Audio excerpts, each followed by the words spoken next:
Hi friends, வணக்கம். இங்கே பாருங்க, இம்ப்ரூவ், இம்ப்ரவைஸ், இது ரெண்டுக்கு என்ன டிஃப்ரென்ஸ்?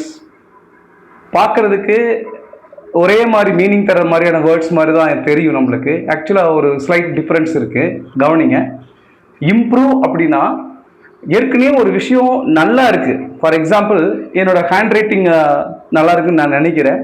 இந்த ஹேண்ட் ரைட்டிங் நல்லா தான் இருக்குது, ஆனால் இதை விட இன்னும் கொஞ்சம் நான் பெட்டராக நான் பண்ணேன் அப்படின்னா அதைத்தான் நம்ம இம்ப்ரூவ்னு சொல்கிறோம்.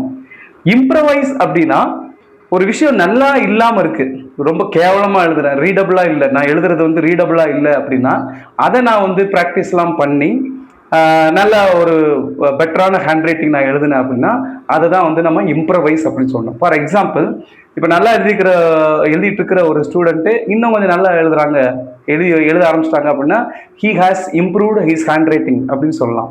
இதே நல்லாவே இல்லை, ரீடபிளாக இல்லை அப்படிங்கிற அந்த மாதிரியான ஒரு ஸ்டூடெண்ட்டோட ஹேண்ட் ரைட்டிங் அந்த ஸ்டூடெண்ட்டு நிறையா ப்ராக்டிஸ் பண்ணி நல்லா நீட்டாக புரிகிற மாதிரி எழுத ஆரம்பிச்சிட்டாங்கன்னா he has improvised his handwriting அப்படின்னு சொல்லணும். தேங்க்யூ.